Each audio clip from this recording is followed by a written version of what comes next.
akalain na sinapit ko ang kinalalagyan ngayon. Para bang isang bagyong may lakas na signal number 4. Yung tipong di mo ginusto pero tsak naramdam mo ang tibok ng iyong puso. Teka Lord, sandali lang, galing ba to sa iyo? Gusto kong manigurado, ayokong lumayo sa plano mo. Dahil the best yung galing sa'yo. Ayokong lumayo sa kalooban mo.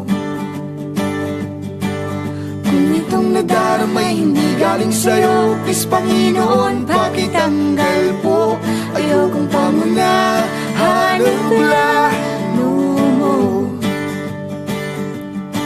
Pero kung siya na talaga, Lord God, tulungan mo ko. Ayokong mabulilyaso ang plano mo.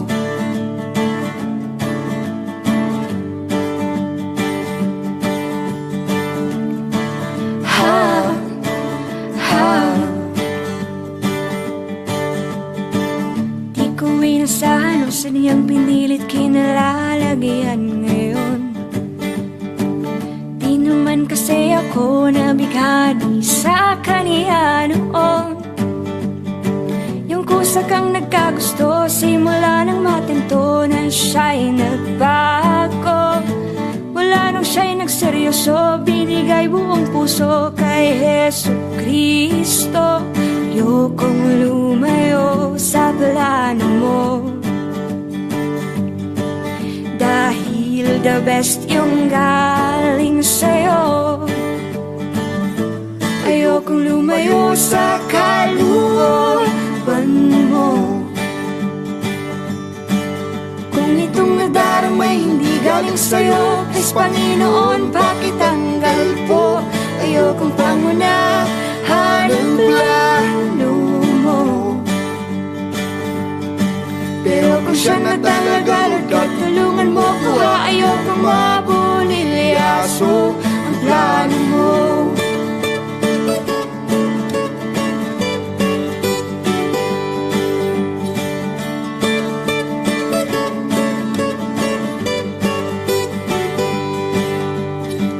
Siguradong di kami nag-iisa sa kinalalagyan ngayon.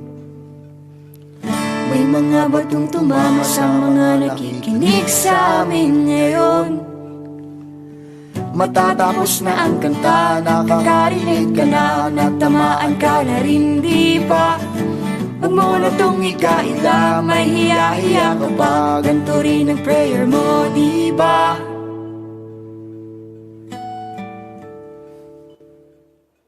Ayokong lumayo sa plano mo. Dahil the best yung galing sa'yo.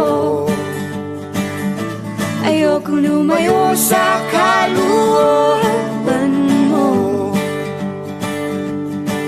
Kung itong nadaramay hindi galing sa'yo, please Panginoon, pakitanggal po. Ayokong pangunahan ang plano mo. Pero kung siya na talaga, Lord God, tulungan mo ko. Ayokong mabulilyaso, ayokong lumayo sa kalooban mo. Kung itong nadaramay hindi galing sa'yo, please Panginoon, pakitanggal po. Ayokong pangunahan ang plano mo. Pero kung siya na talaga, Lord God, tulungan mo ko. Ayokong mabulilyaso. Pero kung siya na talaga, Lord God, tulungan mo ko. Ayokong mabulilyaso. Pero kung siya na talaga, Lord God, tulungan mo ko. Ayokong mabulilyaso ang plano mo.